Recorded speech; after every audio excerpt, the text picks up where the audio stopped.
میں doctor Fahima مرواری college Ranchi. پیاری بچیوں، آداب عرض. آج میں آپ لوگوں کے سامنے بی اے آنرس سیمسٹر 2 میں پیپر 2 کا حسرت موہانی کی غزل گوئی پر بات کروں گی.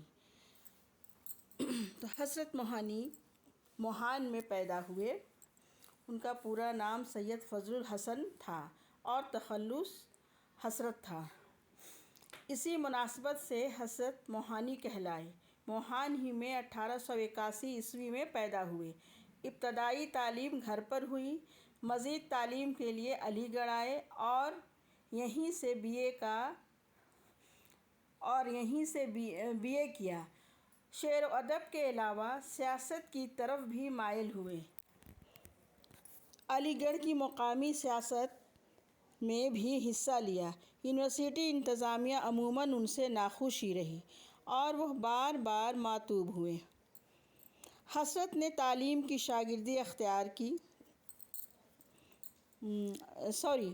حسرت نے تسلیم کی شاگردی اختیار کی. وہ نسیم دہلوی کے اور نسیم دہلوی مومن کے شاگرد تھے. حسرت کو اس سلسلے تلمذ پر ہمیشہ ناز رہا.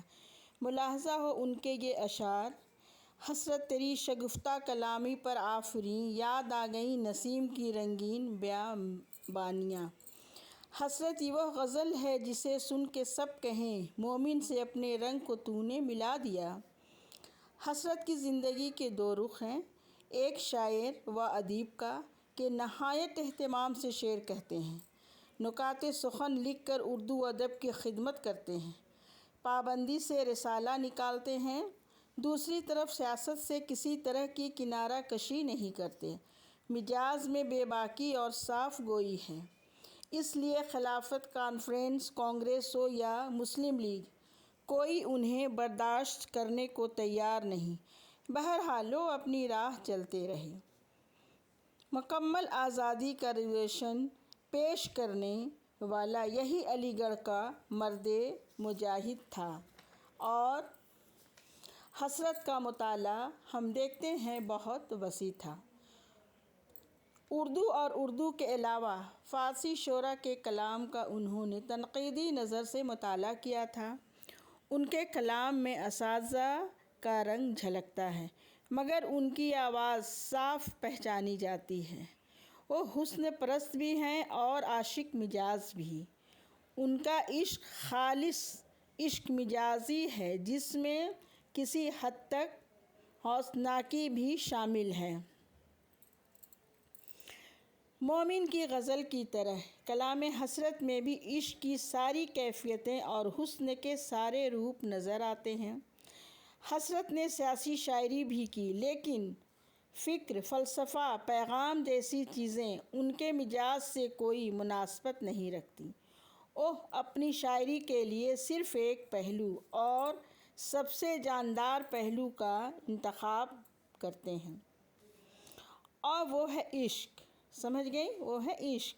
اسے وہ ہر زاویے اور ہر پہلو سے پیش کرتے ہیں، اس کی تمام کیفیتوں کا مزہ لے لے کر بیان کرتے ہیں. اس معاملے میں کبھی کبھی وہ جرأت کے نزدیک پہنچ جاتے ہیں. جرأت بھی اسی طرح سے عشق مزاج شاعر تھے، اس لیے سمجھ گئیں، لیکن پھر سنبھل جاتے ہیں اور بعد میں ان کیفیتوں سے دامن کو بچا لیتے ہیں. حسرت کی حسن پرستی صرف کسی حسین چہرے تک محدود نہیں، خوبصورت لفظوں، دلکش ترکیبوں اور مترنم بہروں کو ایک عاشق کی نظر سے دیکھتے ہیں، ٹھیک ہے، اور انہیں اپنے شعروں میں سمو لیتے ہیں. اس لیے کہا جاتا ہے کہ وہ مومن اور نسیم کے گرویدہ تھے. اس لیے ان کی شیریں کلامی اور رنگین بیانی انہیں بہت بھاتی تھی. ملاحظہ فرمائیے ان کے یہ چند اشعار جو آپ کے دل کو چھو لیں گے، ٹھیک ہے. تب توڑ کر عہد کرم نہ آشنا ہو جائیے، بندہ پرور جائیے اچھا خفا ہو جائیے. دل اور تہہ طرف خیال یاد کرے، دل اور تہیہ ترک خیال یار کرے، کسے یقین ہو کہ کون اس کا اعتبار کرے. بھلاتا لاکھ ہوں لیکن برابر یاد آتے ہیں، الہی ترک الفت پر وہ کیوں کر یاد آتے ہیں، الہی ترک الفت پر وہ کیوں کر یاد آتے ہیں۔ آئینے میں وہ دیکھ رہے تھے بہار حسن، آیا میرا خیال تو شرما کے رہ گئے، آیا میرا خیال تو شرما کے رہ گئی۔ سمجھ گئی؟ حسرت کو غزل کی سالہ روایت، اس کی قوت تسخیر اور اس کے بے شمار امکانات پر کامل یقین تھا کہ غزل کے زمانے میں بھی اپنے اشاروں کی بلاغت اور علامتوں کی معنی آفرینی کی وجہ سے مفید ثابت ہو سکتی ہے۔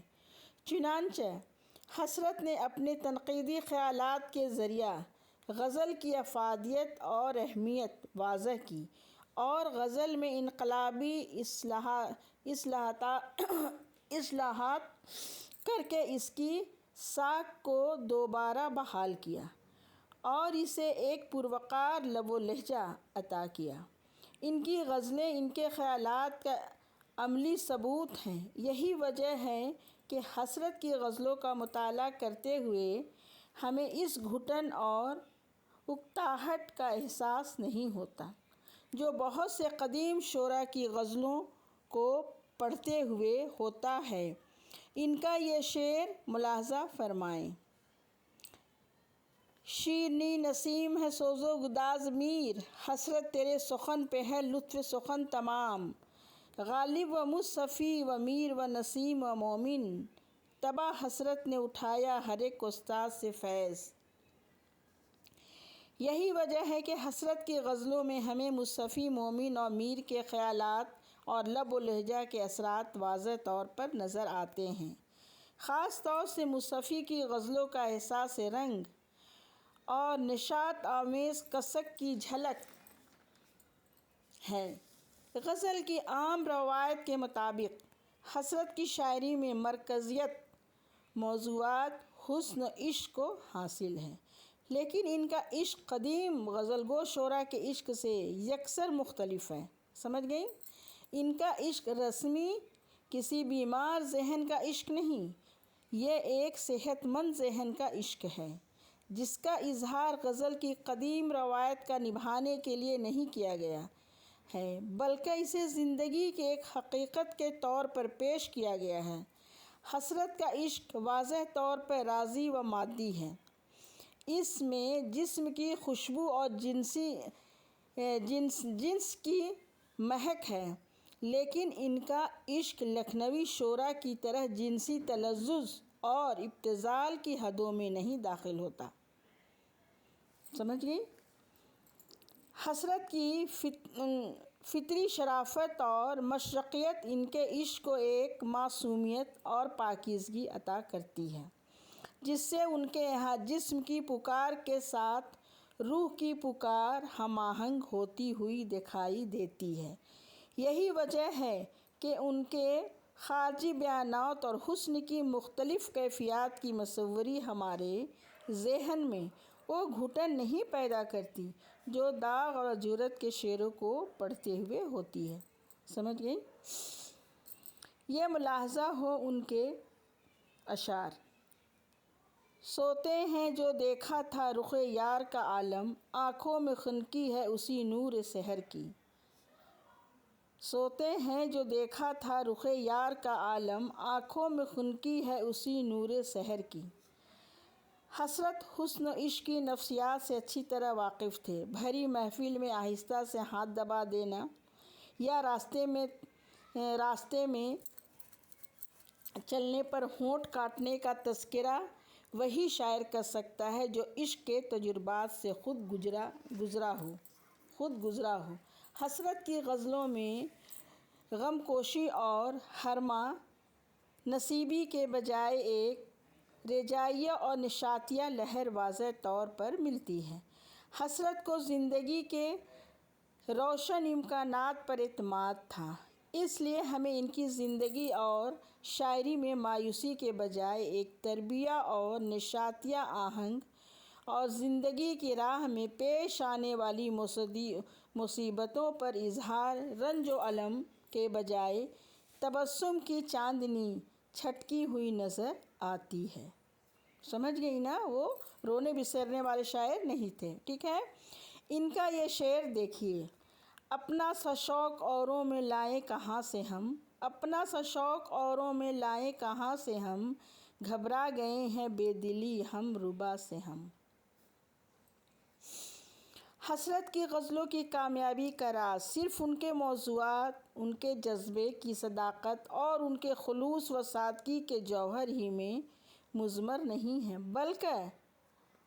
بلکہ اس میں بڑی حد تک ان کے اس لہجے کا بھی ہاتھ ہے جس میں ایک کلاسیکی رچاؤ اور قدیم شعراء کی آوازوں کی گونج موجود ہے۔ اس طرح آج ہم نے آپ کو حسرت موہانی کی غزل گوئی پر بتایا۔ انشاءاللہ اگلے کلاس میں دوسرے موضوع پر بات ہوگی، ٹھیک ہے؟ چلیے، اللہ حافظ۔